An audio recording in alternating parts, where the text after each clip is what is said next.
भूमिका थी, विश्लेषण कीजिए। तो था तय, सब हो सकता है इधर उधर हो विकास, लेकिन उस पर उनका मन होता वो यही था।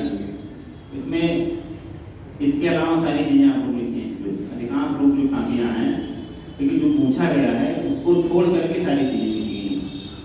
कई लोग तो पूरा इतिहास लिख दिए हैं, लेकिन पूरा जो है 15वीं शताब्दी से लेके और 1945 तक आज़ादी तक, ठीक है, जो समझ में आया वो लिख दिए। लेकिन इसीलिए दिक्कत होती है। एक अंग्रेजी का है किसी के लड़की का, क्या नाम है उसका, ये है सर, क्या नाम है, ये अच्छा लिखिए। ठीक है, अंग्रेजी के साथ में यही एक अच्छाई हो जाती है कि अंग्रेजी में बहुत ज़्यादा अनावश्यक शब्द आप नहीं लिखते हैं।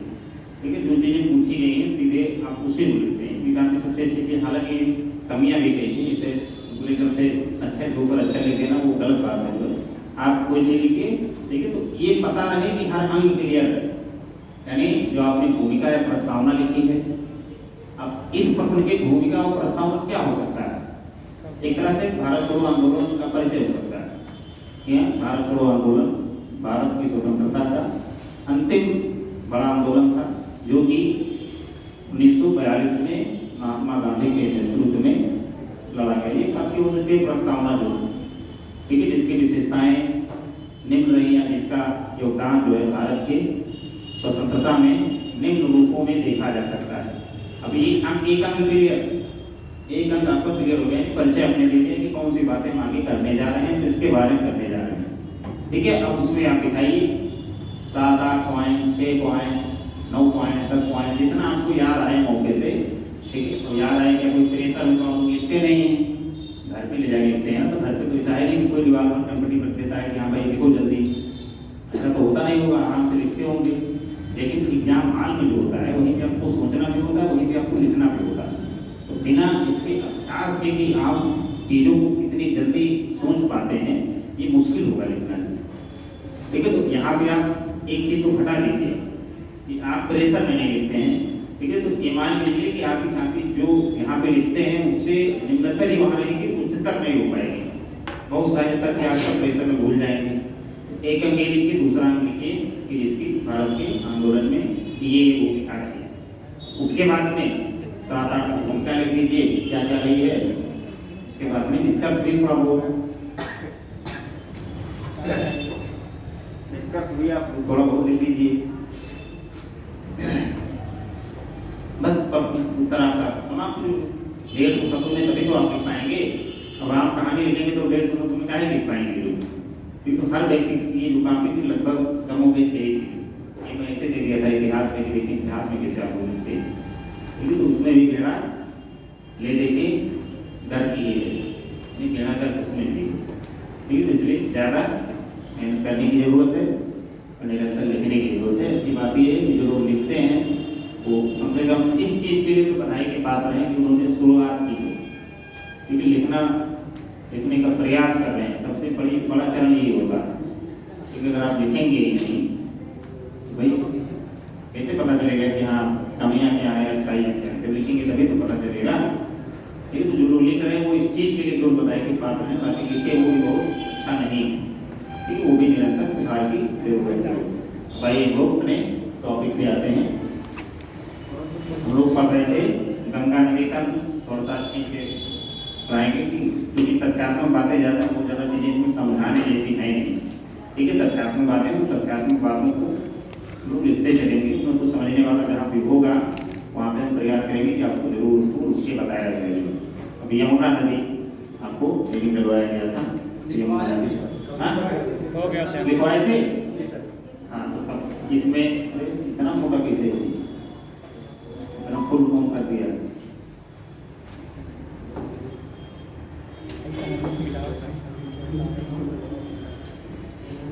हो गया गंगा नदी तंत्र। गंगा नदी तंत्र के बारे में थोड़ा देखेंगे। इसमें गंगा नदी के बारे में हो ही गया होगा, कहाँ से निकलती है, कहाँ जाके विलीन होती है बंगाल की खाड़ी में। इसके अलावा इसकी सहायक नदियों का जिक्र हम लोग कर ले रहे हैं। तो सहायक नदियों में आपका एक हो गया था यमुना, और इसके अलावा कुछ हुआ था, बस यमुना ही हुआ था। तो यमुना के आगे लिखो, दूसरी नदी जो आप लिखो वो लिखो भैया चंबल। चंबल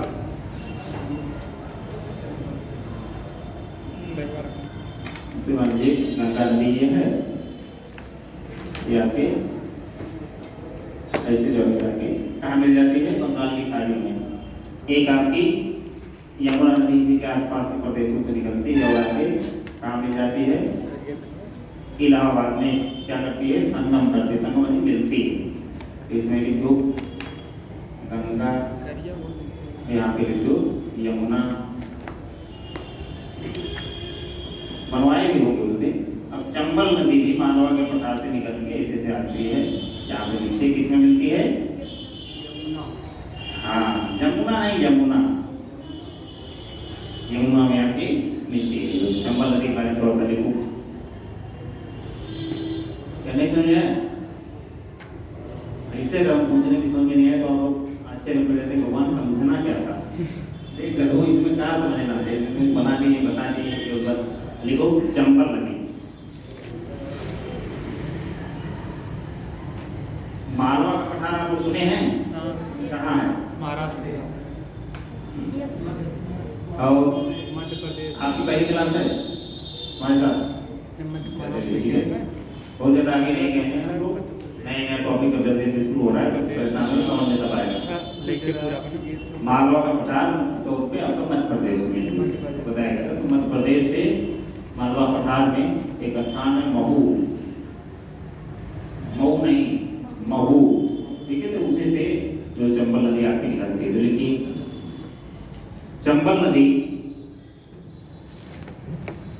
मध्य प्रदेश के मालवा पठार पर स्थित, चंबल नदी मध्य प्रदेश के मालवा पठार पर स्थित महू के निकट से निकलती है। महू, महू के निकट से निकलती है।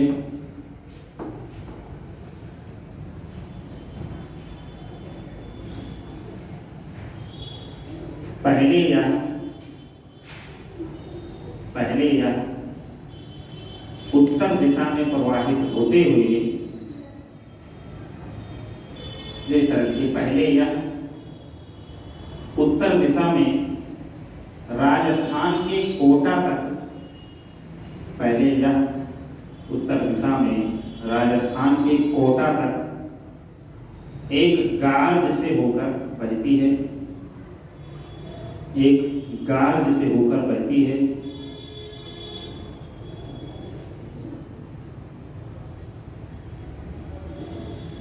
इसके पश्चात यह बूंदी, सवाई माधोपुर, बूंदी, सवाई माधोपुर, बूंदी से लिखिएगा,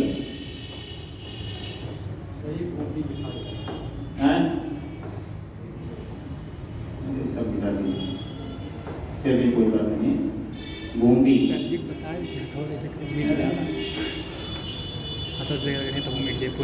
बूंदी एक राजस्थान के क्षेत्र है, समझिए। सवाई माधोपुर, सवाई माधोपुर और धौलपुर से होते हुए, और धौलपुर से होते हुए, और धौलपुर से होते हुए गंगा, यमुना और ये चंबल आपकी तैयारी की, चंबल, चंबल। अब ये पहले उत्तर दिशा में बहते हुए राजस्थान के कुछ क्षेत्रों में होकर प्रवाहित होती है।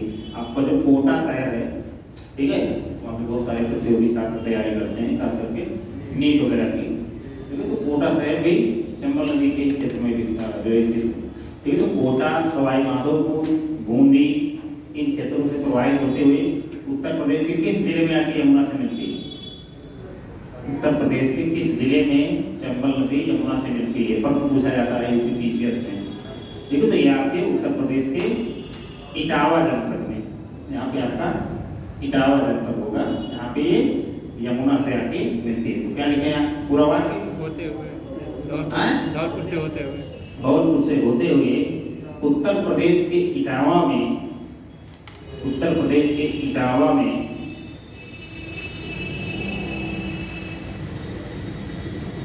यमुना में मिल जाती है।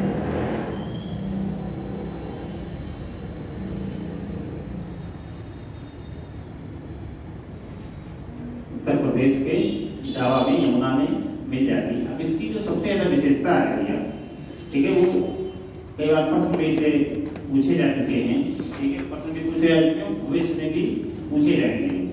तो इसमें चंबल नदी की विशेषता है कि यहाँ पे कुछ विशेष जानवर पाए जाते हैं, जैसे घड़ियाल वगैरह भी इसमें पाए जाते हैं पर्याप्त संख्या में, गहराई अधिक है। ठीक है, 2019 के यूपीएससी के प्री में पूछा था कि यदि आपको ताजे पानी का घड़ियाल देखना है तो निम्नलिखित में से किस नदी में जाना होगा, ऐसे करके प्रश्न बना चाहिए। उसमें ऑप्शन था यमुना, चंबल, बेतवा, इस प्रकार से आपको ऑप्शन बनाए जाते हैं, जो है कि आप कंफ्यूज हो जाए। ठीक है, है तो बहुत बड़ी नदी नहीं है यमुना और गंगा जैसी, लेकिन है छोटी नदी, लेकिन कई विशेषताओं को लेकर जानी जाती है। जो इसमें ताजे पानी वाले घड़ियाल पाए जाते हैं। दूसरी जो सबसे महत्वपूर्ण विशेषता इसकी है वो ये है कि यहाँ पे बैडलैंड, जिसको हम लोग बोलते हैं उत्खात भूमि, उत्खात भूमि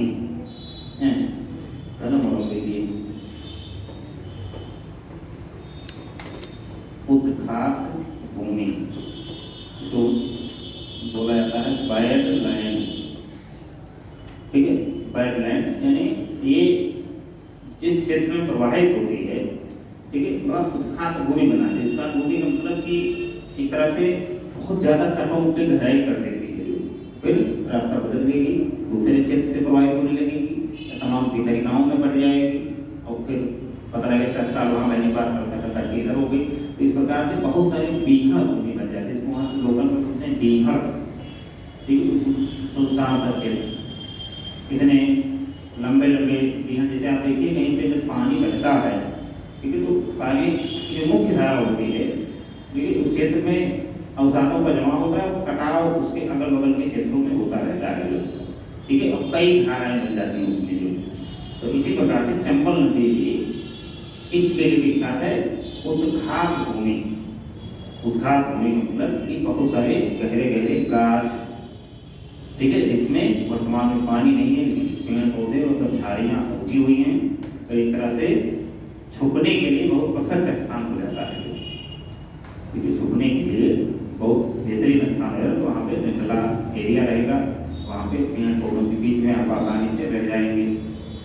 और आज तो खैर टेक्नोलॉजी का दौर है, अब आज जंगल में छुपेंगे तो पहले ड्रोन से उड़ा देंगे, ड्रोन से ऊपर कैच करेंगे कि वहाँ बैठ के खाना खा रहे हैं तो नहीं। ठीक है, आप नीचे मन करे जो करो, आपको फोटो कैप्चर हो जाएगी। लेकिन 1990 के दशक में भारत में अपराधों का एक बहुत बड़ा दौर चला। 1985-80 के दशक में शुरुआत हुआ और लगभग 2000 का दशक आते आते इसको समाप्त कर रहे हैं। 20 साल जो अधिक लगे सरकार को उसको समाप्त करने के लिए। तो चंबल में लोग छुपते थे, जो उत्खात भूमि का क्षेत्र होता था, जंगल एरिया है, उसी में छुपते थे, उसी में रहते थे आराम से। आसपास के जो गांव होते थे वहीं से सारी सुविधाएं उनको मिल जाती थी। पुलिस वगैरह के लिए बहुत बड़ी शासन प्रशासन के लिए चुनौती खड़ी करते थे। आज भी वहाँ पे बड़े स्तर पर नहीं, लेकिन छोटे स्तरों पर घटनाएं होती, कोई भी 2-4-10 लोगों को निपटा के वहाँ पे आसानी से जाके कुछ ज्वाइन कर ले और रहे अपना आराम से। सरकार ढूंढे और ना इतनी टेक्नोलॉजी थी कि वहीं पे पकड़ के काउंटर कर लिया जाए या कुछ ऐसी घटनाएं करनी है कि उसको समाप्त हो जाए। आज की तरह तो लगभग 20 वर्ष तक सबसे सुरक्षित स्थान बना हुआ था, जो भी अवैध कार्यों में लिप्त रहते थे उनके लिए। जैसे कई नाम भी उसमें है, जो है जैसे फूलन देवी का नाम लिया जाता है। ठीक है, आप सुने होंगे, नाम सुने होंगे। इसके अलावा ददुआ, बहुत सारे छोटे नाम गैंगस्टर सम्मिलित रहते थे। ठीक है, अपराधों का एक तरह से संगठित गिरोह चलाया जाता था, संगठित जो है गिरोह चलाया जाता था। तो वो सब जो है उत्खात भूमि या बीहड़, देखिए बहुत सारी फिल्में बनी थी इसमें, बीहड़ का बागी। ठीक है, बहुत सारी चंबल वगैरह के क्षेत्र में बहुत सारी ऐसी फिल्में शूट हुई हुई हैं। बहुत सारी फिल्मों के माध्यम से दिखाने का भी प्रयास किया गया है कि वास्तविक स्थिति इन क्षेत्रों में कैसी है, जो तो सब इन्हीं क्षेत्रों में दिखाया जाता है। लिख लो, देखो यह अपनी चंबल नदी उसी में आगे और बाकी पूरा हो गया था, यमुना में मिल जाती है। हैं मरे मरे तो कहे रहते हो यार, आप ही क्या आया करो। हाँ जैसा लगता है कि 5 दिन से खाना नहीं पाए हो, खाना खाए हो तो समझ में आता है कि भाई क्यों कहाड़ेगा आदमी बिना खाए हुए हैं। खा भी गया तो उसे दिखना भी चाहिए कि हाँ खाए पिए हो, क्यों हैं।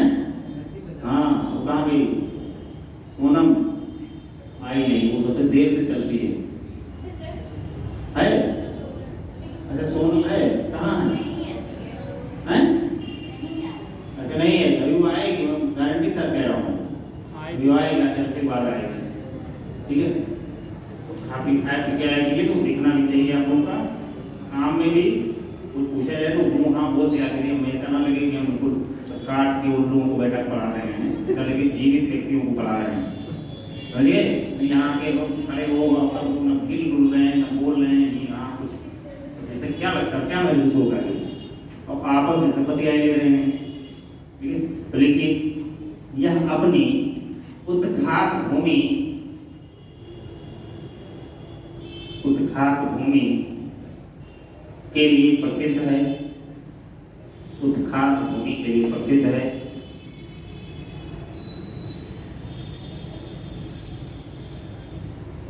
जिसे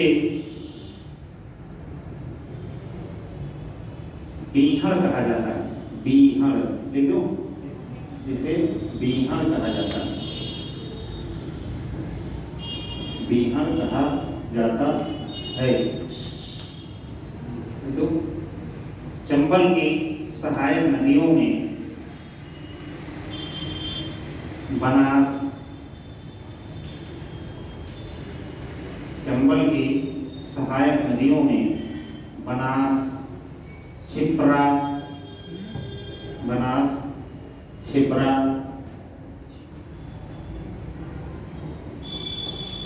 बनास, छिप्रा, सिंध, सिंध, सॉरी सिंध नहीं, काली सिंध, काली सिंध एवं पार्वती हैं, काली सिंध एवं पार्वती हैं।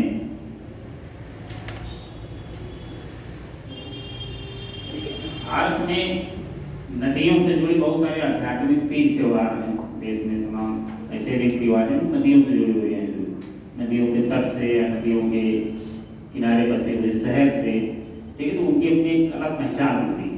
तो भारत में कुंभ मेला का आयोजन किया जाता है, तो कुंभ मेला का आयोजन नदी क्षेत्रों से ही जुड़ा हुआ है, ठीक है। भारत में 4 नदियों का नाम कुंभ से जुड़ा हुआ है, ठीक है। एक कुंभ तो आपका उत्तर प्रदेश में लगता है, कहाँ पे, प्रयागराज में है। दूसरा कुंभ आपका हरिद्वार में लगता है, हरिद्वार कहाँ है, उत्तराखंड, उत्तर प्रदेश में, हाँ उत्तराखंड में है। तीसरा जो आपका लगता है वो काशी, नासिक में, नासिक में जो है लगता है गोदावरी नदी जहाँ निकलती है वहाँ लगता है। और तीसरा आपको लगता है उज्जैन, उज्जैन का है मध्य प्रदेश में, ठीक है। उज्जैन में पूछा जाता है कि उज्जैन में जो लगता है उस नदी के तट पे लगता है, उसका नाम है छिप्रा, ठीक है। तो इन सारे तथ्यों को इसे जोड़ के आपको याद करने का प्रयास किया करिए, इसे याद हो जाता है, लेकिन इसे रटेंगे तो नहीं याद होगा, समझ गए। लिखिए आगे, बस हो गया काम। सहायक नदियाँ एक बार पूछा जाता है, सहायक नदियाँ हो गई, तो बाकी आगे बढ़ो।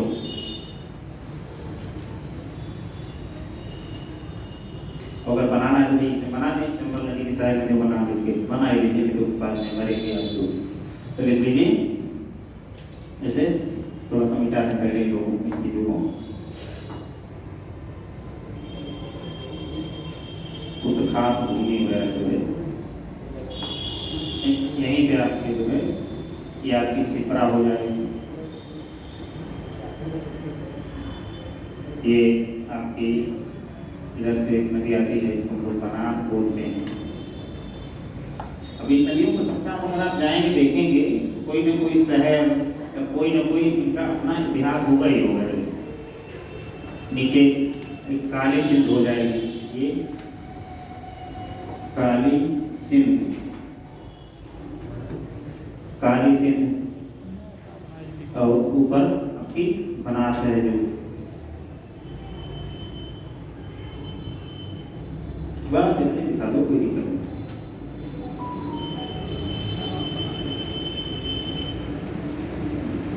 और दिखाने तो पार्वती को भी दिखा दो, पार्वती भी पिछले क्षेत्रों से ऐसे निकलती है और यहाँ पे आके मिल जाती है पार्वती। अलग अलग मिला दो, कम कम के कहीं नहीं मिली है, ठीक है, थोड़ा आगे भी कोई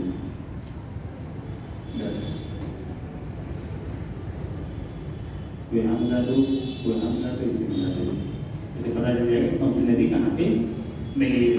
तो इसे पूछा जाता है, पर बड़े स्तर के एग्जाम में देखेंगे तो पूछेंगे कि पार्वती या काली सिंध या क्षिप्रा नदी, चंबल नदी की सहायक नदियाँ हैं। फिर आगे लिखने की क्षिप्रा, काली सिंध और बनास ये चंबल में दाहिनी ओर से आगे मिलती है। कथा के रूप में दे सकता है, तो दाहिने में बाएं से मिलती है बनास नदी, ठीक है। हाँ, समझ गया, ये हो गया चंबल। अगली नदी डालो केन।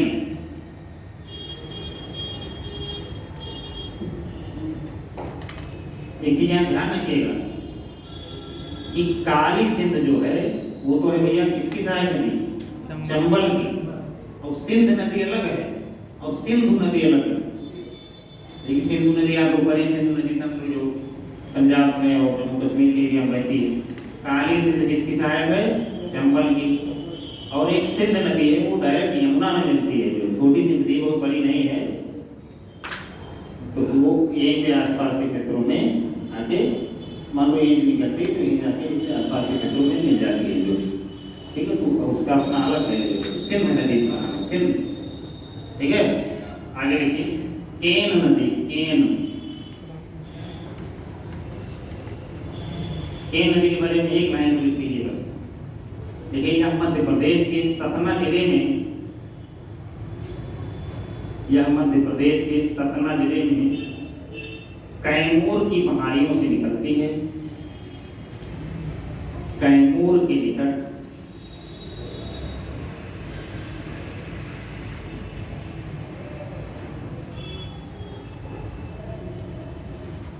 कैमूर के निकट कैमूर की पहाड़ियों से निकलती है सभी। और यह उत्तर प्रदेश के बुंदेलखंड में, उत्तर प्रदेश के बुंदेलखंड में बांदा के पास किसमें मिलती है, यमुना में। उत्तर प्रदेश में, उत्तर प्रदेश के बुंदेलखंड में बांदा के पास यमुना में मिल जाती है।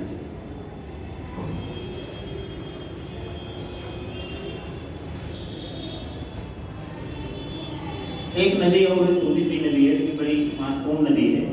महत्वपूर्ण इस संदर्भ में है कि एक तो राजनीतिक भी इसका महत्व है, और दूसरा है जो है कि भारत में जो लोक मान्यता है, उस लोक मान्यता के आधार पर इस नदी को बड़ा अपवित्र नदी माना गया है। अपवित्र भी माना गया है कि इसमें राक्षस वगैरह के मुंह से निकली है जो, ठीक है। इस प्रकार की मान्यता है। तो कई बार एग्जाम में ये भी पूछा है, जो पूछ भी सकता है। तो इसकी कर्मनाशा नदी, अगली नदी कर्मनाशा नदी।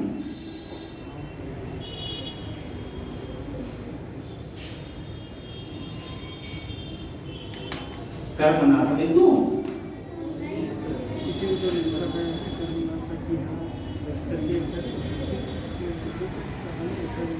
कर्मनाशा देखो यहाँ।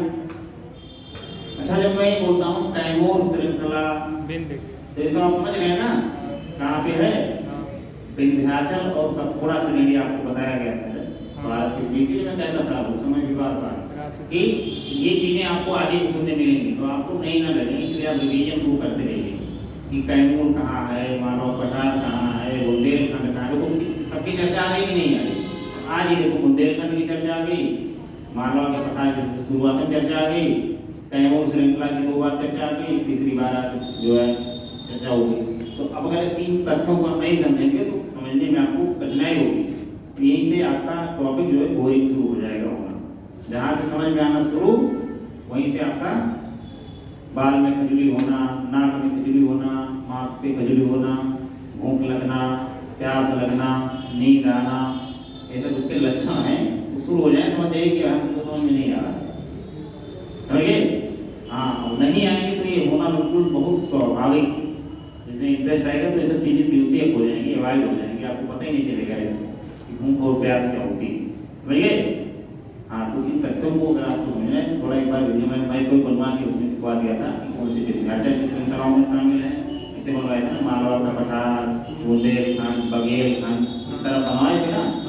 और सतपुड़ा में मैंने बनवाया था जो इसी प्रकार से कर्म से ही, तो इससे आपको कर्म से भी प्रश्न पूछे जाते हैं, वहाँ से तमाम नदियाँ निकलती हैं तो उससे संबंधित प्रश्न बनाए जाते हैं। कुछ नदियों के किनारे आध्यात्मिक शहर स्थित हैं, वो प्रश्न बनते हैं। बहुत सारे प्रश्न अपवाद तंत्र से बनते हैं, जो बहुत ही मतलब समझिए कि हर स्तर से प्रश्न बनते हैं। सहायक नदियों को लेकर प्रश्न बनाए जाते हैं, या किसी नदी में कोई विशेष जीव जंतु पाया जाता है उससे संबंधित प्रश्न आपके इन्वायरमेंट से बनते ही बनते हैं। जो कोई जीव संकट में होगा, ठीक है, तो उससे संबंधित प्रश्न आपके दिखेंगे ही दिखेंगे। मैं बार बार ये चीज़ कहता हूँ कि यूपीएससी का सबसे फेवरेट जो होता है वो कोर सब्जेक्ट, जहाँ से सीधे प्रश्न बनाता है।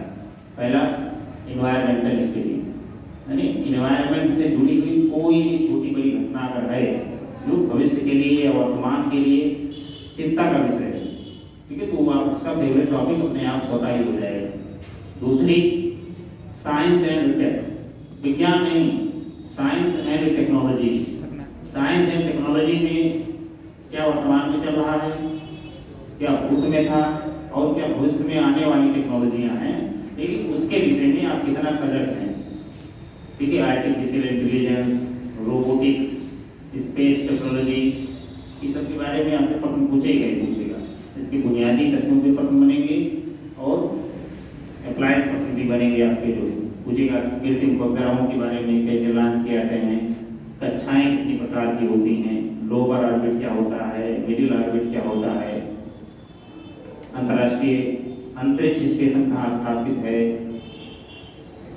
भारत का संचार उपग्रह कौन कौन सा डिश है, ये सब कौन से भारत में लॉन्च व्हीकल वाले वो हैं, जिसमें उनके 20 है, सब जो है इस रॉकेट से इसको लॉन्च किया गया था, ठीक है। तो सर भाई लॉन्चिंग के रॉकेट होते हैं, तो उसका कौन सी पीढ़ी का जनरेशन में भारत में प्रयोग किया जा रहा है, ठीक है। ये सब प्रश्न आपसे बनेंगे, यानी इन्वायरमेंटल साइंस टेक। और तीसरा बहुत महत्वपूर्ण है, बिना पैसे को भी कुछ होता है, बिना कोई संस्था, कोई संस्थान, कोई परिवार, कोई समुदाय, बिना पैसे कुछ होता है। पैसा खत्म, बात खत्म। तो पैसे है तो समझिए सब कुछ है। इतना बड़ा देश चलाना है, इतना बड़ा जिला चलाना है, अगर बजट ही नहीं रहेगा तो क्या काम होगा, ठीक है। बिना बजट के आपके अंदर शक्ति ही नहीं आ पाएगी। जब तक आप किसी से जबरदस्ती अगर कोई गलत काम कर रहा है तो उसका जुर्माना लगाने की शक्ति आपके पास नहीं होगी, तो आप कैसे लोगों को नियंत्रित करेंगे। शक्ति दो तरीके, आर्थिक रूप से आप दंडित कर सकते हैं, एक शारीरिक रूप से कर सकते हैं, मानसिक रूप से कर सकते हैं। तो शारीरिक और मानसिक रूप से करने के लिए जेल है। कोई अगर वैध काम कर रहा है, कोई कानून का उल्लंघन कर रहा है, तो उसको जेल में डाल दीजिए।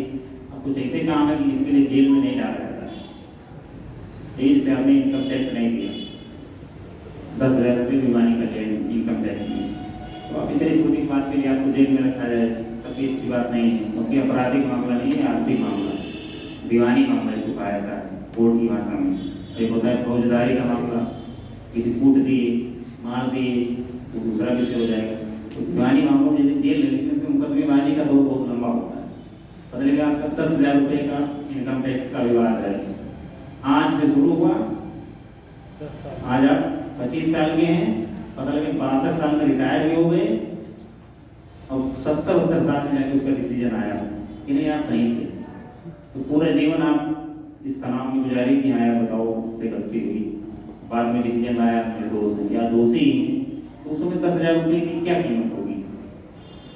जैसे 1970 में कोई मामला हुआ हो और आपके खिलाफ 100 रुपये जुर्माना लगाया गया, आज इसमें लगाया गया, तो क्या कीमत है आज की 100 रुपये का। उस समय 100 रुपये क्या कीमत रही होगी।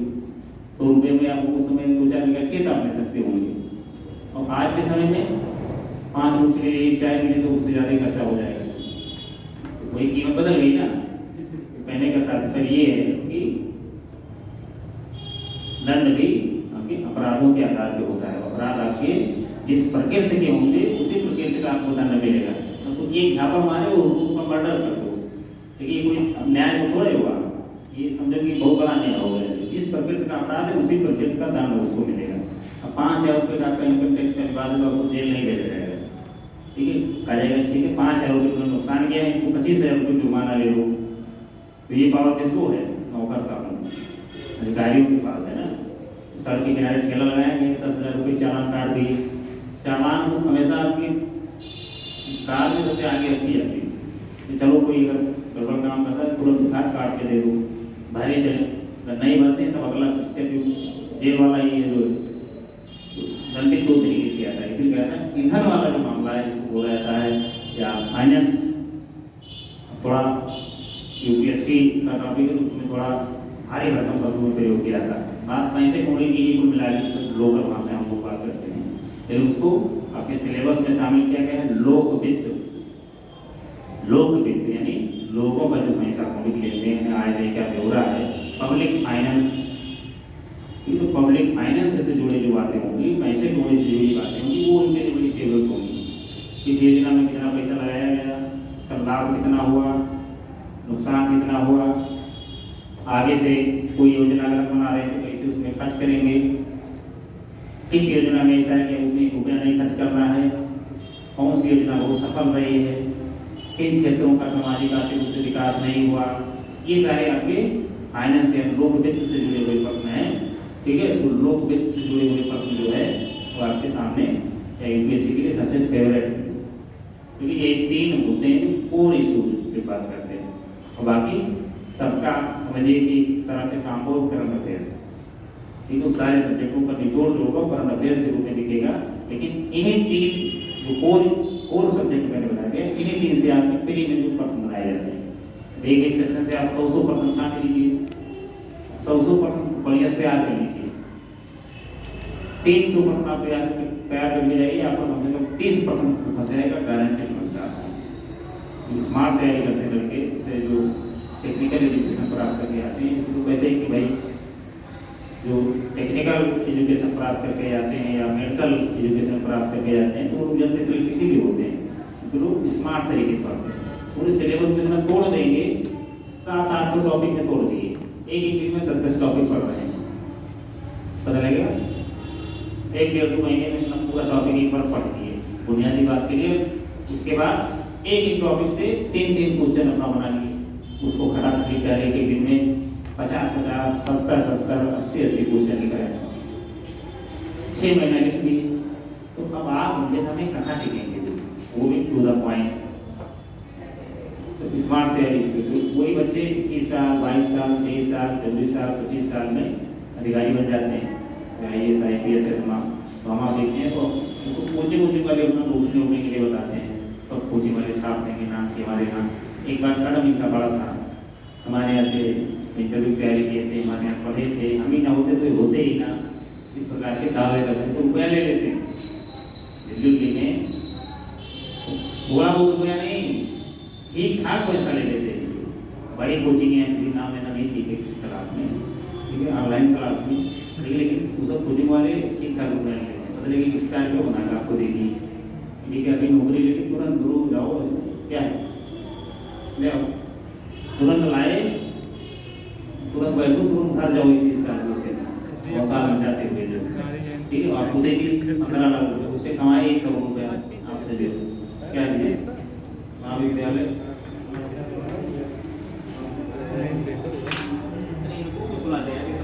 बच्चे हम सुने नहीं तो सर क्या कौन चीज़ नाम से बता दीजिए।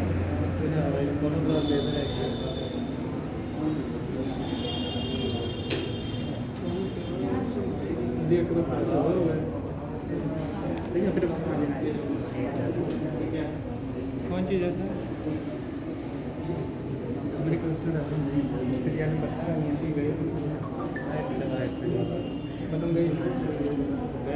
चलिए आपस में बात न कीजिए, क्या चीज़ अरे तो आपको वहीं से 10 लाख रुपये में पीछे खर्च कर 5 साल तक आपका प्रचार करेंगे कि इनको बहुत पढ़ाया दे, इंटरव्यू ले लेंगे, आप सही आप बोल देंगे कि समझिए कि मैं यहीं आया, उसके बाद सारी चीज़ सर ने बताया, ये किया वो किया, ये न होते तो मतलब हम बन ही न पाते, हमारी सफलता का सारा श्रेय इन्हीं को जाता है। इनके बाद हमारे माता पिता की थोड़ा बहुत स्थान है, लेकिन मतलब इतना ज़्यादा फेंक देंगे। और मैं 18 घंटे पढ़ता था, मैं घर नहीं गया 3 साल, इतना काहे फेंक दो।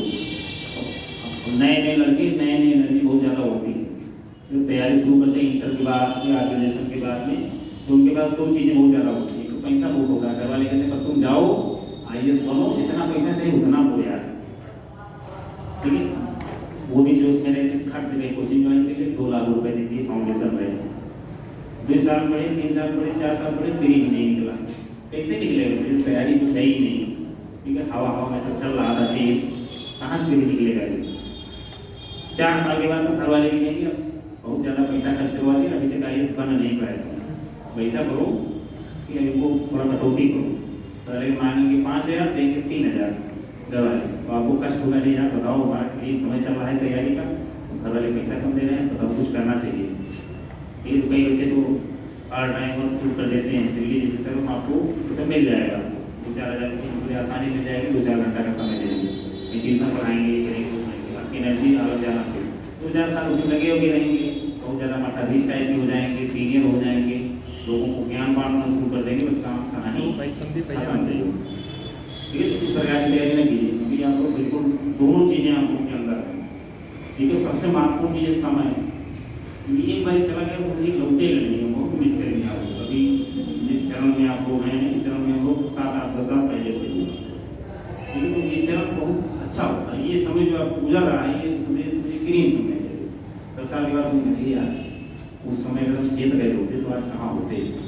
ये तो पछतावा होने का कुछ होता नहीं, अभी से सजग हो जाइए, जितनी चीज़ें बताई जाएगी उसको थोड़ा सा फॉलो करने का प्रयास कीजिए। अगर पटरी पकड़ लिए तो 2 साल आप मेहनत कर लीजिए, 2 साल में अगर आपको कोई रोक ही नहीं सकता है कि आप बन ना पाएगा, रास्ता सही पकड़ लीजिए। रास्ता समझे कि बहुत उच्चावच भरा है, भूगोल की भाषा में कहते हैं तो बहुत उच्चावच भरा है, यानी ऊँच नीच। कई बार आपको लगेगा चले यार बेकार में फंस गए, कई बार आपको लगेगा कि बस हम ही तो खाली नहीं, ये किए होगी कंटिन्यू, बाकी सब फर्जी है। क्योंकि बस हमारा फार्म निकल जाए, किसी तरह फार्म भर जाए, समझो हमारा पक्का, इतने ज़्यादा कॉन्फिडेंस में आप होंगे। लेकिन इसमें हुआ वो चलता रहेगा, इसी को चौथ बोला जाता है।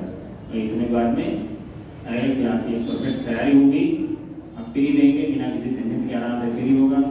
मेंस देंगे, आपको आश्चर्य होगा कि खटाखट का बहुत ही चला जाएगा, इंटरव्यू हो जाएगा, इंटरव्यू भी आपका हो जाएगा। जब इतना सब कुछ नहीं जा रहा है तो मान लीजिए सही ही होगा, ठीक है, गलत नहीं होगा। अगर इंटरव्यू पहुँच गए तो आप समझिए कि हो या ना हो, मतलब कितना आपको करना तो वो कर लीजिए। इंटरव्यू हमारा कुछ नहीं समझिए, तो आदमी मेंस लिख के जाएगा, इंटरव्यू देगा, तो वो समझिए कि ज्ञान की कमी नहीं है, स्मार्टनेस की कोई कमी नहीं है, बस कमी एक चीज़ की रह गई, लक की, वो लक के कारण ही नहीं होता, बाकी वो कोई नहीं। इंटरव्यू तो आप पहुँचे समझिए लक, तो मैं एक दिन बताया था, उदाहरण दिया था, 9 बजे बुलाया जाएगा तो हमको 5 बजे इंटरव्यू लिया जाएगा, बिना खाए पिए मर जाएंगे, तो क्या बोलेंगे। तो वहाँ पे अगर आपको नंबर 10-5 नंबर का हो जाएगा तो फिर दिक्कत हो जाएगी लोगों। चलिए अगले दिन आगे कर्म नाशा नदी, जब नाम है कितना खतरनाक है देखो। ठीक है, तो लिखो आगे, लिखो यह मिर्जापुर उत्तर प्रदेश के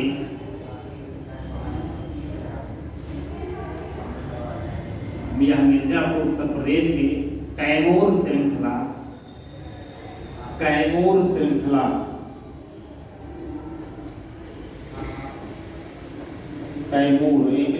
सरोदगढ़, कैमूर श्रृंखला सरोदगढ़ से निकलती है तथा चौसा के निकट गंगा के दाहिने तट पे चौसा के निकट गंगा के दाहिने तट पर मिलती है। यह नदी उत्तर प्रदेश और बिहार की सीमा बनाती है। यह नदी उत्तर प्रदेश और बिहार की सीमा बनाती है।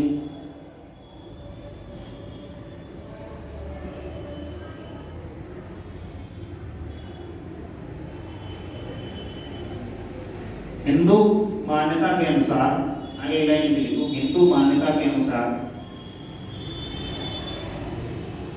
यह त्रिशंकु नाम के दैत्य के मुख से निकलती है। त्रिशंकु नाम के दैत्य, त्रिशंकु नाम के दैत्य के मुंह से निकलती है। अतः इसे अपवित्र एवं अशुभ माना जाता है। अतः इसे अपवित्र एवं अशुभ माना जाता है।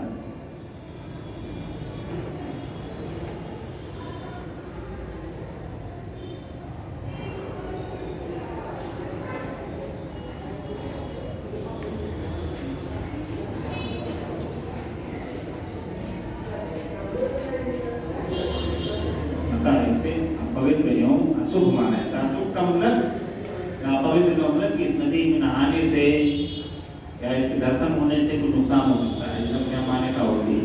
लेकिन चलिए कोई सीख दे, दिमाग में जाए कि यार कुछ ऐसा लगता है अशुभ होने वाला है, चिल्लर वाला न जाए, ठीक है, कोई टोक दे, मान्यता है तो मान्यता है, ताकि हमें को नहीं लगता कि इसमें कुछ है। जो कई बार भी सीखे हैं तो क्या आँख बढ़ जाएगा। ये तो बहुत सारी अनैतिक क्रिया है, बहुत सारी क्रियाएं जो भाई कब हो जाएंगे, ठंडा गर्म शरीर में इधर उधर हुआ तो हो जाएगा, तो सामान्य सी चीजें हैं। इसी प्रकार से इसमें भी लोग मान्यता है कि राक्षस के मुंह से निकलती है, किसी मुंह से नदी कैसे निकल पाएगी, ये तो राक्षस के मुंह से निकलती है, इसलिए अशुभ हो अपवित्र। एक बार इससे संबंधित पूछा गया है, तो इसलिए आगे नदी लिखिए। एक छोटी सी नदी है, बार बार चर्चा में भी आती है, बिहार में बाढ़ के लिए संदर्भ में, पुनपुन नदी लिखिए, पुनपुन नाम थोड़ा आपको अजीब दिखेगा, एक लाइन में लिखिए। पुनपुन नदी मध्य प्रदेश के पठारी घाट से निकलकर, मध्य प्रदेश के पठारी घाट से निकलकर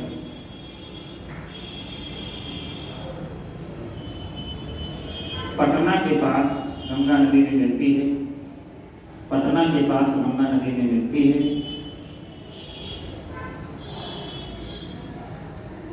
लाइन बढ़ा दीजिए कि हाल के वर्षों में बिहार में बाढ़ के लिए, एक लाइन आगे बढ़ा दीजिए कि हाल के वर्षों में बिहार में बाढ़ के लिए जिम्मेदार रही है। अगली नदी लिखो, सोन नदी।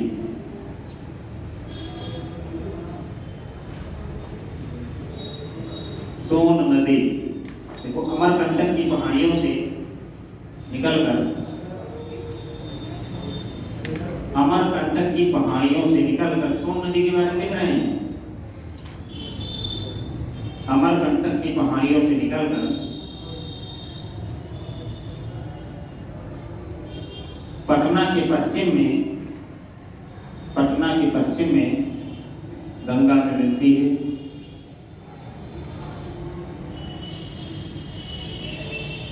रिहंद एवं उत्तरी कोयल, अमरकंटक की पहाड़ियों से निकलकर पटना के पश्चिम में गंगा नदी में मिलती है। रिहंद एवं उत्तरी कोयल, रिहंद एवं उत्तरी कोयल, पूछा गया है कि उत्तरी कोयल किस नदी की सहायक नदी है, फिर ध्यान रखिएगा, ये सोन जो है सोन नदी की सहायक नदी है। क्या लिखे, उत्तरी कोयल और सोन इसकी, रिहंद इसकी सहायक नदी है। देखो इसके रेत में, इसके रेत में सोने के कण पाए जाते हैं। इसके रेत में सोने के कण पाए जाते हैं, इसीलिए इसे स्वर्ण नदी भी कहते हैं।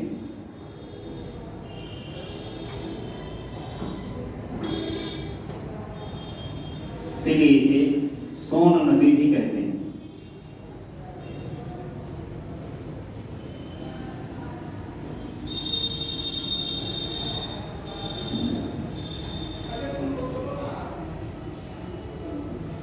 अगली नदी को दामोदर नदी, सोने के कने में पाया जाता है, ठीक है। इसमें सोन नदी, इसका नाम है सोन नदी है, या सोन नदी भी इसको कई जगह कहा जाता है, सोन नाम से भी जाना जाता है। ये कुछ रेत जो होता है, पता नहीं पाया जाता कि हम लोग देखे नहीं कि लिखा पढ़ी मिलता है कि इसके रेत में जो है सोने के कण मिलते हैं थोड़े जो। ये तो हो सकता है मिलना, क्योंकि अनेक संसाधनों से परिपूर्ण क्षेत्र है जो है, तो संभावना इस बात की है कि मिलता भी हो, और मिलता नहीं होगा तो क्यों पढ़ा जाता, ये तो ध्यान रखिएगा। आगे लिखिए दामोदर नदी। देखो यह छोटा नागपुर पठार के पूर्वी भाग में बहती है। यह छोटा नागपुर पठार के, छोटा नागपुर पठार तो आप जानते हैं, इसकी चर्चा की गई है। छोटा नागपुर पठार के पूर्वी भाग में बहती है तथा पश्चिम बंगाल में बुल्टा के पास, बुल्टा एक स्थान का नाम है बुल्टा, तथा पश्चिम बंगाल के पास बुल्टा के पास, पश्चिम बंगाल में बुल्टा के पास किस नदी में मिलती है?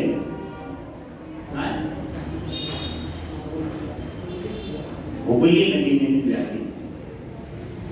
पश्चिम बंगाल में बुल्टा के पास हुगली नदी में मिल जाती है।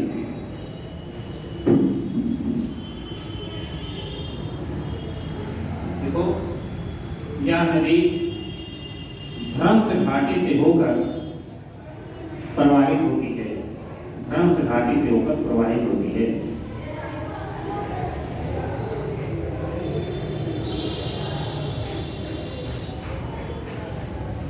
बराकर इसकी सहायक नदी है, बराकर, बराकर इसकी सहायक नदी है।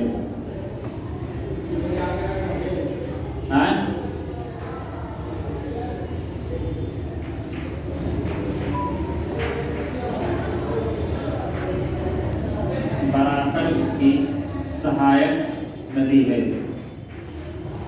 देखिए धनबाद एवं, धनबाद कहाँ है? हाँ वेरी गुड, झारखंड में, ठीक है। धनबाद एवं दुर्गापुर, दुर्गापुर का नाम क्यों फेमस है? हाँ वेरी गुड। भारत में दूसरी पंचवर्षीय योजना के समय भारत में कई जगह इस्पात कारखाने लगाए गए, दुर्गापुर, भिलाई एवं राउरकेला, ठीक है। उन्हीं में से एक दुर्गापुर, वो भी सब अच्छे शहर बन चुके हैं, ठीक है। तो ये दोनों शहर किस नदी के तट पे अवस्थित हैं? दोनों शहर किस नदी के तट पे स्थित हैं? दामोदर नदी के तट पे स्थित है। लिख लो, एक बात लिखवा रहे हैं, बैसाखी हुई हो सब। हाँ पूजन की नदी को कितने लोग आए? हाँ बात कौन को परेशान हो गई शहर में, पता नहीं कौन सा कल्चर आए जो है पाएगा तो ये से पहले कहाँ है? दोबारा बताओ वही चीज तो लिख दो। धनबाद एवं दुर्गापुर शहर इसी नदी के तट पर अवस्थित हैं। बस अगला लिखो। अब देखो गंगा के जो दाहिने तट पे हैं, यानी गंगा के दाहिने तट का मतलब ये होगा कि गंगा का प्रवाह जिस दिशा में उस दिशा में होकर के खड़े हो जाइए, ठीक है। तो दिशा के इधर की साइड में आपका बायां हो जाएगा, इधर की साइड में आपका दाहिना।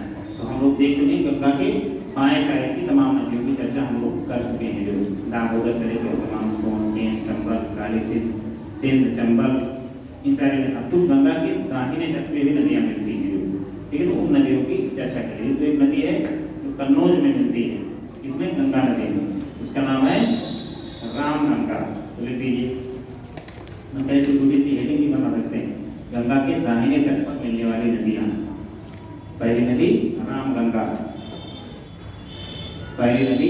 ये सब आपका काम था, लेकिन हम लिखवा दे रहे हैं, हमें खराब होता है, लेकिन और आगे बढ़ते, लेकिन आप लोग लिखेंगे है नहीं, तो मैं मान के चलता हूँ, छोड़ दिया जाएगा कि कौन कौन सी नदी जाएंगे मिलती, कौन कौन सी पाएंगे। तो आपका होमवर्क है, ठीक है। तो पढ़ना चाहिए आप लोग कि चीज़ों को क्लास में केवल आपको प्रयास ही किया था कि क्लास में नाम टॉपिक लेके रास्ता बता दिया था। ठीक है, एक क्वेश्चन दिया गया लिखने के लिए 4 क्वेश्चन लिख के लाइए लिखिए, तब माना जाता है कि आप ठीक तैयारी जा रहे हैं। एक क्वेश्चन कहा गया जब तो नहीं लिखे तो एक आया था ऋणागर्भ होने वाली स्थिति की तरफ आप जा रहे हैं, समझिए। आप उसको थोड़ा लिख के आया कीजिए, इन सारे तथ्यों को एक बार याद करके आया कीजिए। तो लिखिए, पहली नदी रामगंगा, देखो यह नैनीताल के निकट से निकलती है तथा उत्तर प्रदेश में कन्नौज के निकट गंगा में मिल जाती है। यह नैनीताल के निकट से निकलती है तथा कन्नौज के निकट गंगा नदी में मिल जाती है। दूसरी नदी बहुत महत्वपूर्ण नदी है, आपके प्रदेश की राजधानी स्थित है गोमती नदी, इसको भी लिखो। कई बार उत्तर प्रदेश के पीसीएस में फ्री में अब दूसरे तीसरे साल प्रश्न पूछा है गोमती नदी के बारे में, क्योंकि आपके प्रदेश की राजधानी जो है किस नदी के तट पे अवस्थित है? गोमती। हाँ, उसके बाद जानना जरूरी है। जो गोमती नदी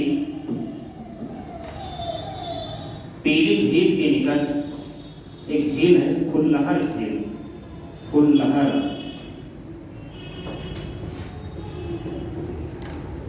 पीलीभीत के निकट फुल्लहर झील से निकलती है, फुल्लहर झील से निकलती है तथा गाजीपुर के निकट फुल्लहर झील से निकलती है तथा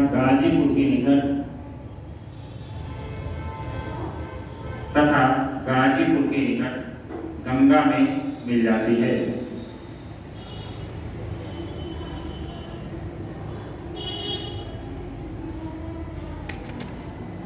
उत्तर प्रदेश की राजधानी लखनऊ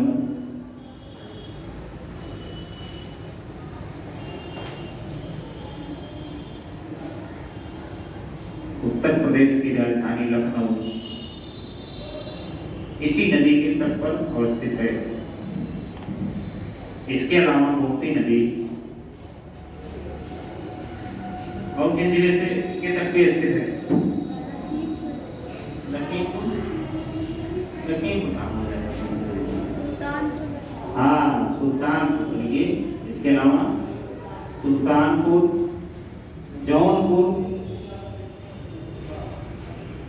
भी इसी नदी के तट पर अवस्थित प्रमुख शहर हैं।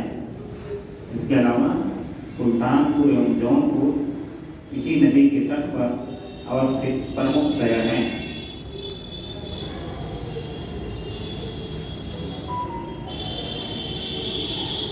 प्रतापगढ़ जो है वो किसके नदी के तट पे अवस्थित है? प्रतापगढ़ जिला। हर जिला किसी न किसी नदी के बिल्कुल आसपास के क्षेत्रों में होता ही होता है। इसके अगल बगल से कोई न कोई नदी जरूर प्रवाहित होती है 25 किलोमीटर के इर्द गिर्द।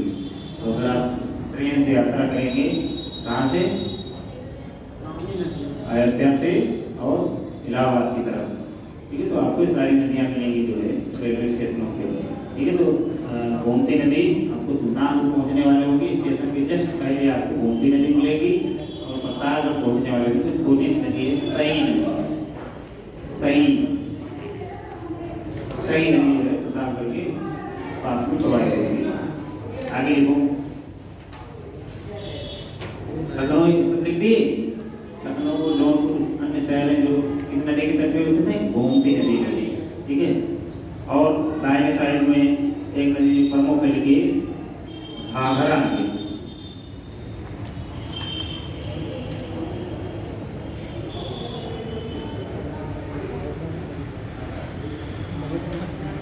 घाघरा नदी आपके पूर्वांचल की बहुत बड़ी और प्रमुख नदी है।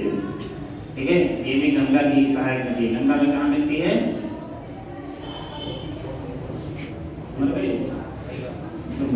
नहीं, मानसिक रूप से। ठीक है, घाघरा नदी जो है बिहार के छपरा में जाके गंगा नदी में मिलती है और पूर्वांचल में खासकर तराई जो क्षेत्र है उस क्षेत्र की बड़ी नदी है, प्रमुख नदी है। समझिए, तो लिखिए इसके बारे में। तो ये थोड़ा ऐसी नदी की थोड़ा कंफ्यूजन वाली स्थिति रहती है। ठीक है, इसी नदी को सरयू भी कहा जाता है, उसी की धारा को। ठीक है, कहीं भी इसका नाम करनाली, शारदा नदी, इस प्रकार से भी नाम आप सुने होंगे। ठीक है, तो ये सब नदियाँ एक ही है, धारा एक ही है, लेकिन इसी की जो थोड़ा बहुत छोटी बड़ी सहायक नदियाँ वो थोड़ी दूर अलग बहती है, फिर जाके प्रवाहित होने लगती है। जो सभी लोग कुछ थोड़ा समय भी करवा देंगे। देखो देखो घाघरा नदी, घाघरा नदी एक तरह से पूर्ववर्ती नदी को दूर से निकलती है। तो देखो घाघरा नदी तिब्बत के पठार में स्थित, तिब्बत के पठार में स्थित मापुचोचुंग, मापुचोचुंग हिमनद से निकलती है।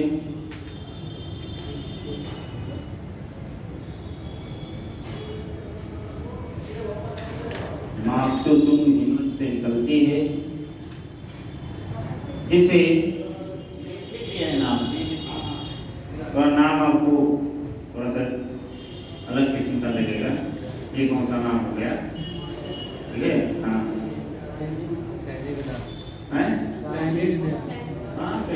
तिब्बती भाषा का नाम। ठीक है, मापुचोचुंग ग्लेशियर है तिब्बती पठार के आसपास। यानी अब ये कि घाघरा जो नदी है ये एक तरह से पूर्ववर्ती नदी है, यानी इन्होंने अपनी जो अपना रास्ता बनाया है वो हिमालय की श्रृंखलाओं के को काट के बनाया है, या पहले की हिमालय श्रृंखलाएं बाद में बनी, इस तरीके से आप कर सकते हैं। लेकिन वहाँ पे ये घाघरा इसका नाम नहीं होता, वहाँ पे नेपाल में से कहा जाता है करनाली नदी। ठीक है, तो देखो इसकी बात देखो, मापुचोचुंग हिमनद से निकलती है, नेपाल में इसे करनाली नदी के नाम से जाना जाता है। नेपाल में इसे करनाली नदी के नाम से जाना जाता है।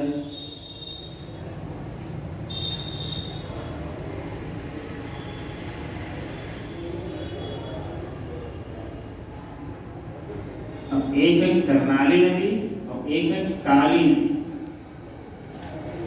ये दोनों नेपाल में प्रवाहित होती है। ठीक है, थोड़ा सा यहाँ बना के समझेंगे तो या समझ जाएंगे, नहीं तो समझ में कुछ नहीं पाएंगे तो वो ऊपर से चला जाएगा।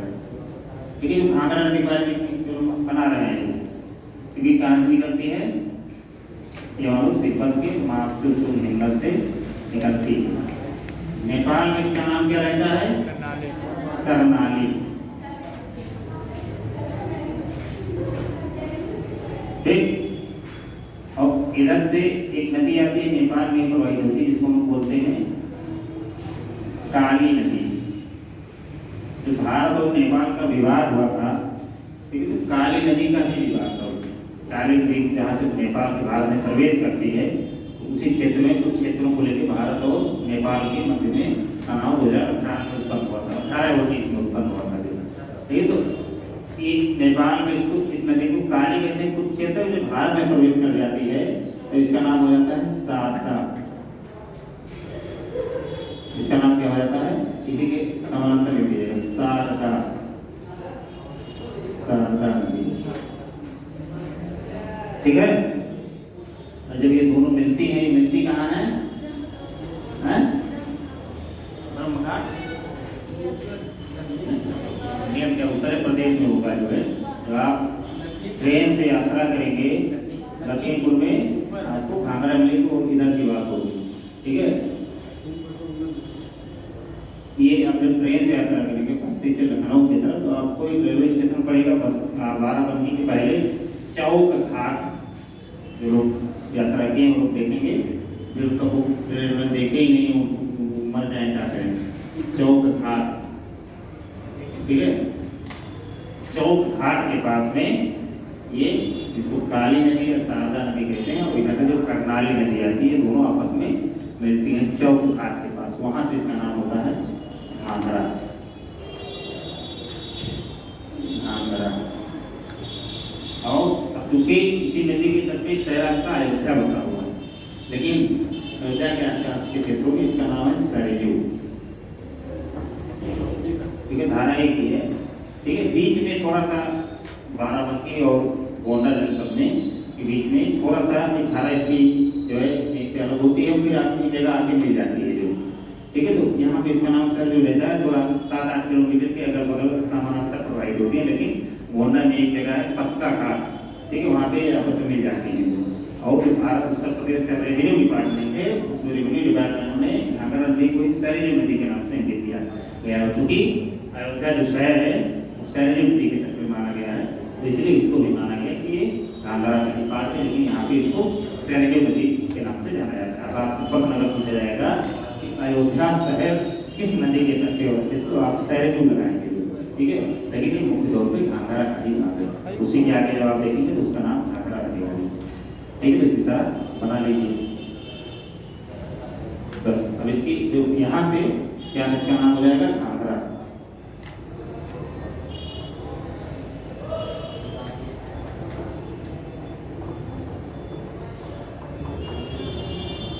जैसे लिख लीजिए जो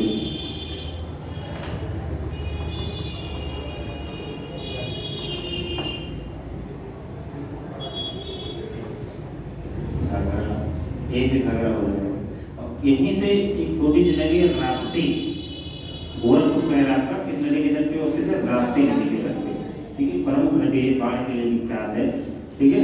तो राप्ती नदी भी इसी घाघरा में आके उत्तर प्रदेश के देवरिया जिले में, अभी राप्ती नदी के बारे में अलग से लिखवा देंगे, उत्तर प्रदेश के देवरिया में, देवरिया को दूर लिखती है,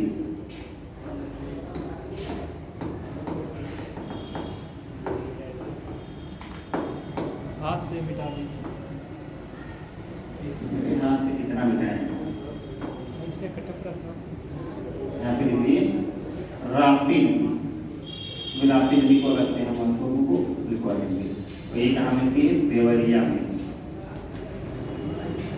देवरिया में किससे मिलती है, घाघरा से, ठीक है। तो कोई पूछ ले कि राप्ती नदी जो है किसकी सहायक नदी, तो घाघरा की सहायक नदी, शंका लगा के ले आओ एग्जाम में पूछा जाए तो ये देखो अरे लगा ये तो ऐसी स्थिति न पैदा हो।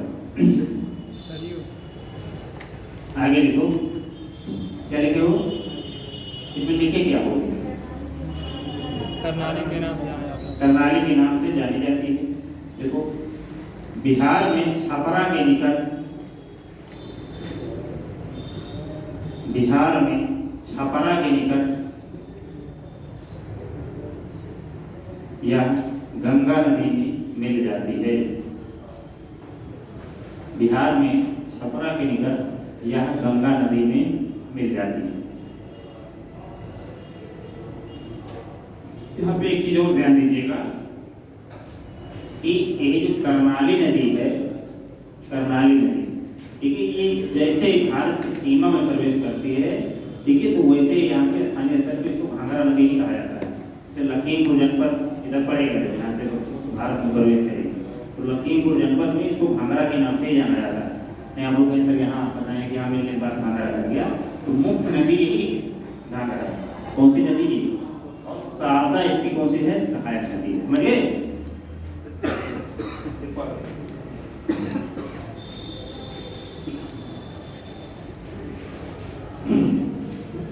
कल एक यात्रा हो कल बहुत खतरनाक दिक्कत सभी खराब चले गए थे लोग हिमालय, हाँ ले गए जगह घूमने, एक जगह है नेपाल में, बहुत ज़्यादा दूरी नहीं है, 150-200 किलोमीटर होगा, कोटवाल, हाँ एक शहर है नेपाल के सबसे सुंदर स्थानों में से एक है, वहीं घूमते जगह थे, तो वहाँ आपको देखने को मिल जाएगा, ठीक है। और क्या कहते हैं उसको, रोप वे वगैरह उसे बैठने का मौका मिल जाएगा, टाइम भी बड़ा खूबसूरत है, पहाड़ों के बीच में बता हुआ है, पहाड़ वगैरह भी अच्छे हैं वहाँ पे, बहुत दूर है, 300 किलोमीटर वहीं से दूर है। काठमांडू मतलब है कि आप हिमालय के गाँव को क्रॉस करके जाएंगे, पोखरा, पोखरा क्या, पोखरा शहर जो है चारों तरफ से पहाड़ों के बीच नहीं बसा हुआ है, ठीक है, तो थोड़ा खतरनाक है इसमें वहाँ पे जाना, समझे, खतरनाक इसलिए उनको सब बाढ़ग्रस्त क्षेत्र है, ये जितनी नदियाँ पड़ रही हैं ये सारी नदियाँ वहीं से निकलती हैं, तो हाँ पोखरा नहीं निकला, उसी के आसपास के प्रदेशों से बहती हैं। तो ये लुम्बिनी, अगर अगर आप इधर जाएंगे तो अभी समय जा ही नहीं पाएंगे लुम्बिनी, क्योंकि लुम्बिनी और तराई क्षेत्र में कई नदियाँ ऐसी जो बाढ़ वाली नदी, छोटी छोटी नदियाँ, बहुत छोटी छोटी, रोहिणी नामे भूल गए, छोटी छोटी नदियाँ, उसमें इतना पानी है कि 2-3 किलोमीटर का क्षेत्र डुबाए नहीं, बहुत छोटी छोटी नदियाँ हैं, तो आप वहाँ जा ही नहीं पाएंगे। अब इधर पे अगर आप आएंगे, एक है सोनौली बॉर्डर, कई बॉर्डर बने भारत नेपाल के बीच में, खतराव बॉर्डर है, सोनौली बॉर्डर है, इधर आप बहराइच में चले जाएंगे, रुपई बिहार है, ठीक है। तो सोनौली बॉर्डर थोड़ा ऊंचाई वाला क्षेत्र है, उस क्षेत्र में उतना आपको पानी नहीं दिखेगा, ठीक है। सोनौली बॉर्डर से सीधा आप कहीं मुड़ना ही नहीं है, आपको सीधे चले जाएंगे, ज़्यादा दूर नहीं, सोनौली बॉर्डर से मिल रहा है 40 किलोमीटर होगा करीब, 40 किलोमीटर के बाद में आपको वहाँ दिख जाएगा। ऊपर जाके आप फोटो खींच सकते हैं, घूम सकते हैं, और जंगल एकदम से ऊपर पहाड़ों के ऊपर इस तरीके चीज़ों में भाग ले सकते हैं। बहुत सारी चीज़ें आपको पता भी चलेंगी, और इस समय वहाँ ऊपर पहाड़ों में जाएगा आपको, यहाँ जो मर रहे हैं गर्मी में, ये तो ऊपर जाएंगे तो बादलों के बीच में आप रहेंगे। हाँ, ये तो हम लोग बादलों के बीच में रहते हैं, तो आज भोग रहे हैं, ठीक है। आदमी मैदानी क्षेत्र में रहने वाला गर्मी वाले केस में तो एक आपको ऐसे पता चले की तरह जब थोड़ा ठंडी एकदम से, तो थोड़ा दिक्कत हो ही जाएगी ना। फिलहाल चलिए लोग आगे बढ़ेंगे, नहीं ऐसी इसी बढ़ जाएंगे। गंगा नदी का तो बहुत बड़ा नदी का, ठीक है। देखिए इसमें यहाँ का क्या क्या लिखे हैं, छपरा के निकट गंगा में, छपरा के निकट यहाँ गंगा में मिल जाती है।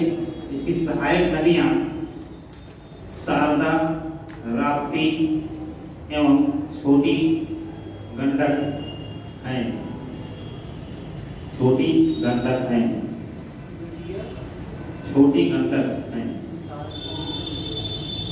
बस 2-3 नदी बची है छोटी छोटी, वो भी लिख लो। अब शारदा नदी लिख लो, शारदा नदी। इसकी सहायक नदियाँ राप्ती, शारदा एवं छोटी गंडक हैं। हो गया, पूरा हो गया बात। अगली जो नदी डालो शारदा नदी, ये जो लिखे हो यहाँ पे, ये शारदा नदी, तो लिख लो शारदा नदी। यहाँ नेपाल हिमालय के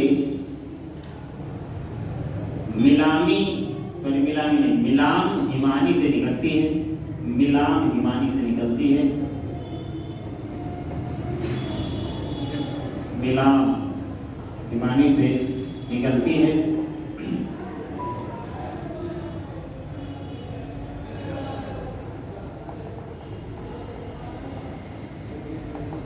प्रारंभ में इसे गौरी गंगा कहते हैं,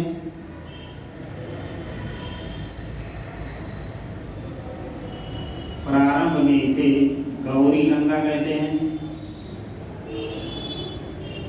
भारत नेपाल सीमा पर इसे काली गंगा कहते हैं, भारत नेपाल सीमा पर इसे काली गंगा कहते हैं।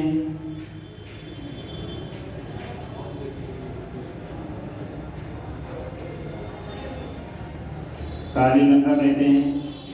उत्तर प्रदेश के बाराबंकी जिले में, उत्तर प्रदेश के बाराबंकी जिले में जब यह घाघरा से मिलती है, घाघरा से मिलती है, तब इसे चौक घाट कहते हैं, तब इसे चौक घाट कहते हैं। चौक घाट एक रेलवे स्टेशन भी, वही रेलवे स्टेशन का नाम है चौक घाट। कितने लोग नाम सुने? एक फोटो ट्रेन से नहीं यात्रा की है, जैसे लखनऊ नहीं गए हैं, गए तो कहाँ वही रहते हैं क्या? सब देखा बाबा की किए में क्या है क्या नहीं है, कौन सी नदी है, कौन सा पहाड़ है, कौन सा पर्वत है, उसको देखते जाते चला करिए, ठीक है। बिल्कुल स्लीपर क्लास कराए उसको चलेगी। अगले नदी लिखो, छोटी छोटी नदियाँ हैं, वो लिखो। गंडक नदी भी लिखो, उसकी सहायक नदी है, देखो गंडक नदी, देखो गंडक नदी नेपाल हिमालय से निकलकर, नेपाल हिमालय से निकलकर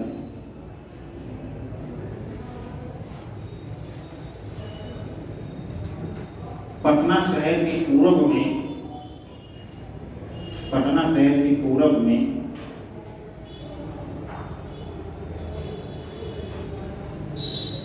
पटना शहर के पूर्व में सोनपुर के पास, सोनपुर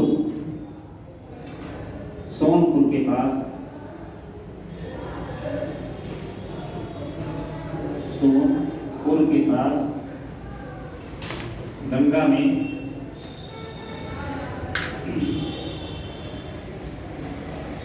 मिल जाती है।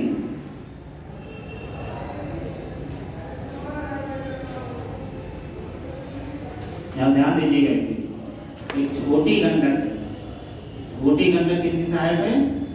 घाघरा की। और एक गंडक केवल है, वो गंडक किसकी सहायक है? वो है गंगा की सहायक है। और सोनपुर जो है बिहार में किस चीज के लिए फेमस है?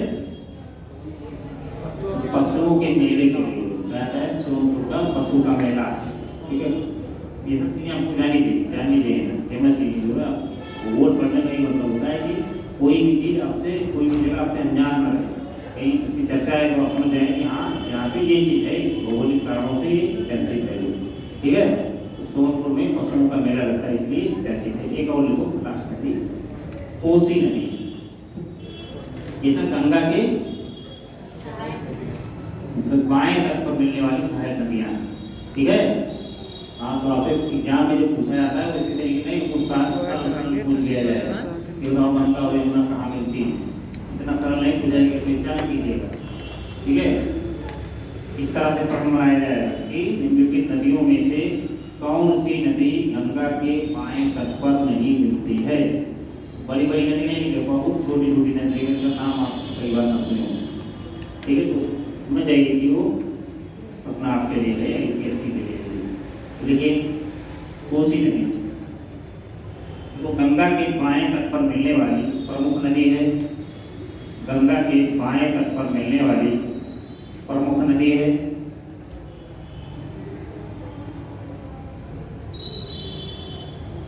यह एक पूर्ववर्ती नदी है, यह एक पूर्ववर्ती नदी है।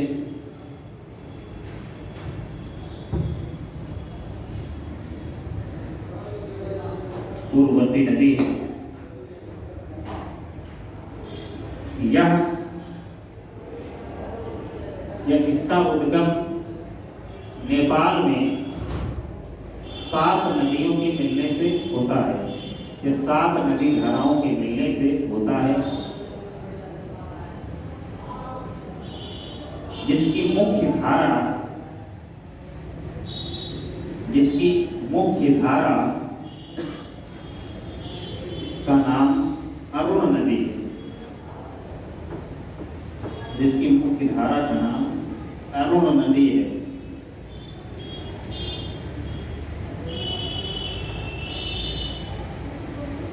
जो कि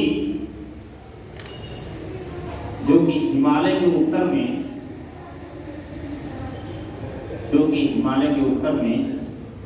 तिब्बत के गोसाई थान चोटी से निकलती है, जो कि हिमालय के उत्तर में तिब्बत के गोसाई थान चोटी से निकलती है।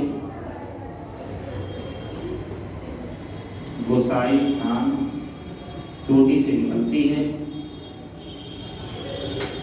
गोसाई थान चोटी से निकलती है तथा बिहार के काढ़ा गोला नामक स्थान पर गंगा में मिलती है। काढ़ा गोला तथा बिहार के काढ़ा गोला नामक स्थान को इसी को कुर्सेला भी कहा जाता है। काढ़ा गोला कुर्सेला नामक स्थान पर दिखा है, कुर्सेला नामक स्थान पर गंगा में मिल जाती है।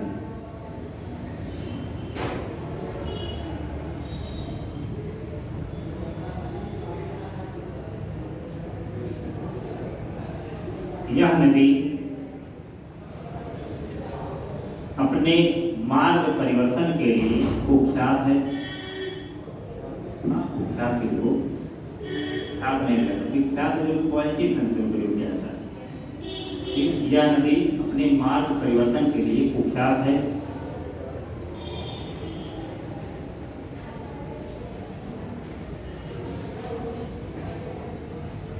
जिससे बिहार के व्यापक क्षेत्र में बाढ़ की स्थिति उत्पन्न होती है, जिससे बिहार के व्यापक या बड़े क्षेत्र में बाढ़ की स्थिति उत्पन्न होती है। इसीलिए इसे बिहार का शोक भी कहा जाता है। इसीलिए इसे बिहार का शोक भी कहा जाता है।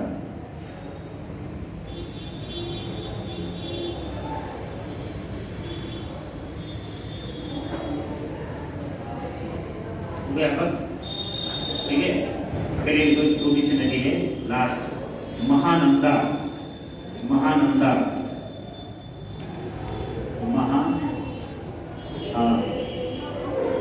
महानंदा नदी, ठीक है। तो बाएं तरफ से मिलने वाली नदियां थी, अभी तक हम लोग पढ़ रहे थे। बाएं तरफ से मिलने वाली नदियों की लास्ट नदी है जो गंगा नदी में मिलती है, समझ गए। महानंदा, महानंदा नाम से ट्रेन भी चलती है भारत में। तो लिखिए इसको, यह दार्जिलिंग की पहाड़ियों से निकलती है, दार्जिलिंग की पहाड़ियों से निकलती है तथा गंगा में बाएं तट से मिलने वाली तथा गंगा में बाएं तट से मिलने वाली अंतिम सहायक नदी है। गंगा में बाएं तट से मिलने वाली अंतिम सहायक नदी है।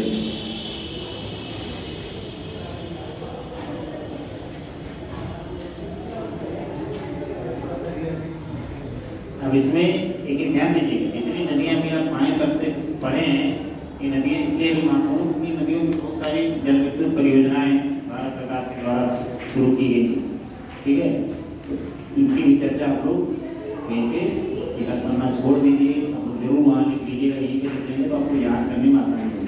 जैसे अरुण जल विद्युत परियोजना, जो भारत सरकार के सहयोग से नेपाल में चलाई जाती है, ये तो अब अगर यही पे आप लिख लेंगे, माता टीला परियोजना, टिहरी परियोजना, गंडक नदी से भी कई परियोजनाएं हैं, चंबल परियोजना, दामोदर घाटी निगम को डीडीसी बोलते हैं। भारत में परियोजनाओं के विकास क्रम में पहली परियोजना है दामोदर घाटी निगम, ठीक है। एक तरह से कंपनी का नाम है। निगम शब्द का मतलब हुआ कि एक तरह से एक संस्थागत कंपनी, जैसे नगर निगम होता है, कुछ शहर में कुछ कामों कुछ काम किए जाते हैं, वो कामों को सुनिश्चित तरीके से करवाता है। हालांकि वो सब लीगल चीज़ें, लेकिन वो सब लीगल नहीं होती, लेकिन एक तरह से प्रोफेशनल तरीके से एक खास क्षेत्र में दामोदर नदी, दामोदर घाटी निगम है, तो उसका मतलब दामोदर नदी की घाटी से जुड़ा हुआ क्षेत्र है, ठीक है। तो उसमें तमाम परियोजनाएं बनाई जाएंगी, सिंचाई के लिए नहरें निकाली जाएंगी, विद्युत उत्पादन किया जाएगा, बहुत सारे काम किए जाएंगे, बहुउद्देशीय परियोजना होगी। तो दामोदर घाटी निगम जो है इसी तरह से स्वतंत्रता के बाद ही विकसित किया गया। अमेरिका में एक नदी है टेनेसी, टेनेसी नदी, ठीक है। तो टेनेसी नदी जो है उस पर भी इसी प्रकार का जो है घाटी निगम बना के और क्षेत्रों को, क्योंकि इसे मल्टी स्तर पर लाभ होते हैं, यानी बहु लाभ होते हैं। पहला लाभ तो होता है कि ऐसी नदी जो बहुत ज़्यादा बाढ़ उत्पन्न करती हो, क्योंकि उसका काम ये है कि उसको उसके जल को जो है नियोजित ढंग से प्रोवाइड करवा दें। क्योंकि दामोदर नदी जो है ये किसकी सहायक नदी है, हुगली की, और छोटा नागपुर पठार के पूर्वी भाग से निकलती। अब इस क्षेत्र में ये जानते ही इतना तेजी से प्रभावित जल की मात्रा भी पर्याप्त रहती थी कि बाढ़ के लिए बहुत ज़्यादा विख्यात थी दामोदर नदी, ठीक है। कई जगह पे आपको लिखा मिलेगा दामोदर नदी पश्चिम बंगाल का शोक इसे कहा जाता है।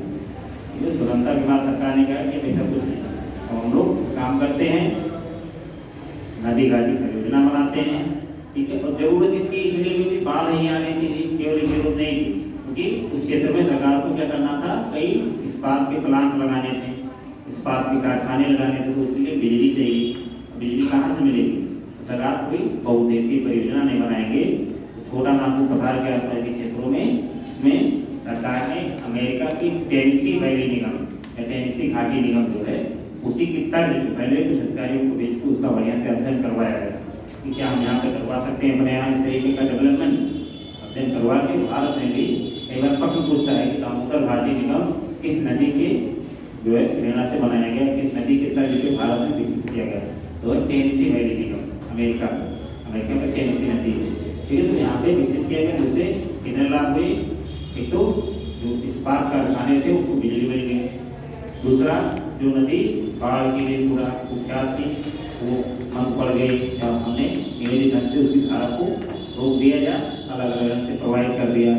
टूरिज्म का डेवलपमेंट हुआ, सिंचाई के साधन विकसित हो गए नहरों के माध्यम से, यानी बहुत स्तरों पर लाभ हो गया। जो नदी आपदा के रूप में थी अब हमारे लिए वो आशीर्वाद के रूप में बदल गई, जो ठीक है। तो इस प्रकार से जो नदी घाटी परियोजनाएं हैं गंगा नदी तक से जुड़े हुए, वो आप 15 परियोजनाएं उसको जरूर लिख लीजिए किस नदी से संबंधित है, समझिए। यहीं पे लिख लीजिए तो आसानी रहेगी आपको याद करने। अब एक लिखा दी ब्रह्मपुत्र नदी तंत्र, ब्रह्मपुत्र नदी तंत्र टाइम हो गया क्या, कुछ ज़्यादा हो गया, नहीं बता दिया गया आपको, 15 मिनट ज़्यादा। चलिए ठीक है, ब्रह्मपुत्र नदी हम लोग कल देखते हैं। दो तीन कापियाँ रखी हैं, आपका गौतम कोई है रोकनी कापी, अच्छा लिख के रखिए, राइटिंग में अच्छी है, बहुत अच्छा मैटर नहीं, कंटेंट अच्छा होना चाहिए। एक इसका आस्था कौन है, आस्था आप हैं, चलो आस्था, और महताब नहीं है, मानसी गौतम हैं, चलो ये तो काफी नाम है।